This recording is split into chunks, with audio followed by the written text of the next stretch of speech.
Proverbs chapter 23, verse 23. And it say, buy the truth and sell it not. Also wisdom, instruction, and understanding. What I take from that, buy the truth and sell it not. Also wisdom and instruction and understanding.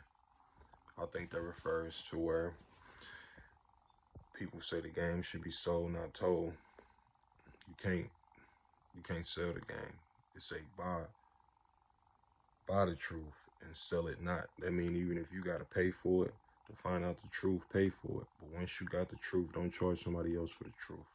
Because the truth is a possession, but it's not a possession of any of ours. And it is an asset, but it's not an asset you could touch or lose, because once you got the truth, it never hurt nobody else to have the truth unless you're being wicked. So we gotta buy the truth and not sell it, but give it away. Buy the truth just so we can spread it for free. I can't take, I'm not here to get rich. I'm not here to be sponsored. You know, I mean, I won't even consider it.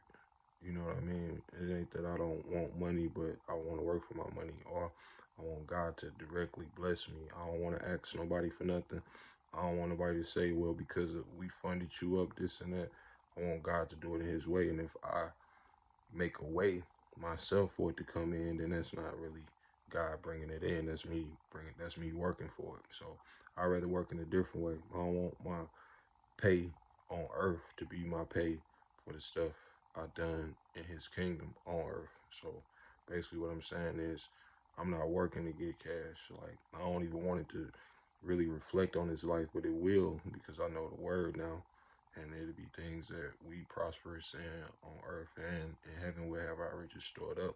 But I don't want to preach for cash.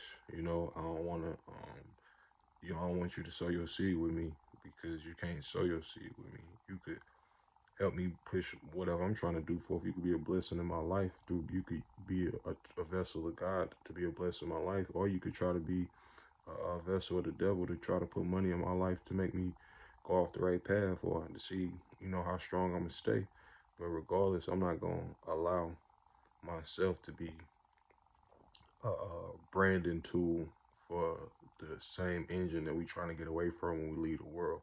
I can't be a branding tool. Like, I have nothing to offer the commercial aspect of teaching the word. There is no commercial aspect in teaching the word. So God's prosperity comes mysteriously, and He provides. Let it be a blessing unto you and not a plan. And all I'm saying is you can't sell the Bible anyway.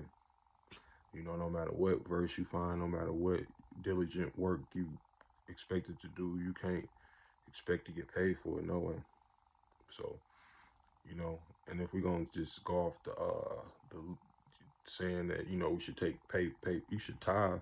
Tithing should go in the church, and if you don't have a body church where you have a necessity to provide for other people, if you're not providing for people who are in need, then you shouldn't be surplusing money to yourself. So it's like, it's hard to say sowing seeds. When I think about sowing seeds, seeds of faith, faith in the Lord Jesus, that He gonna provide everything we need. So no, you are on the limb. You're not on the limb at all. You're 100% protected, because you got all you need from God. But in other people's mind, you will be on the limb, winging it.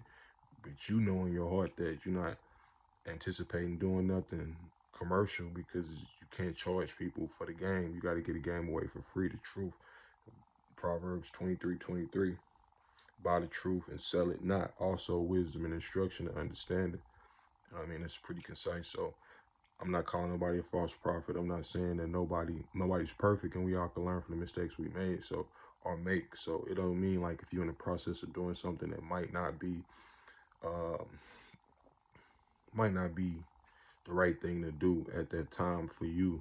You know what I mean? It might not be the right thing to do for nobody. So until you grow into that knowledge and get the opportunity to accept that knowledge, then I can't say you're not held accountable, but I know God will present you the opportunity to understand that part. So it's just being happy with what you get from preaching, the feeling you get from helping other people feel better, the feeling you get from teaching other people the gospel, and fellowshipping with good people and giving people inspiration, and then drawing your inspiration from the Lord and helping them draw their inspiration from the Lord, and not being bigger than your message, which is God's message.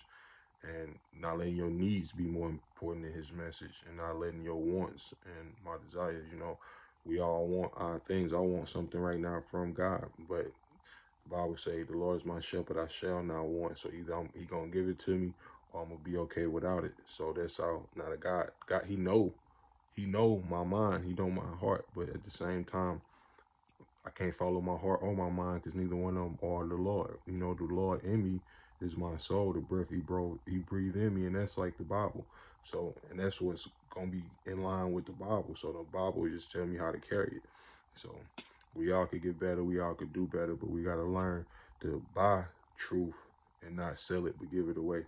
So that way, because you're just like your kids. Our parents went through so much, so we wouldn't have to go through the same stuff, and we'll have a better shot at doing something that they couldn't do. So when you see a person who might not even be related to you, but somebody who hasn't went through the ignorance that you went through, being ignorant of something, and you could tell them something. When I say something, I mean how the Bible true, your testimony, what you've been through, the worst of the worst, and the best of the best, because the best come from the worst. The glory of God come from pulling you out of the very bottom of the sewer and pulling you out the very bottom of wherever you was at, the pit. And so that's where you can share your story and be able to get them the truth instead of, or if you learn something, spread it for free, and you'll get more blessings in a different way.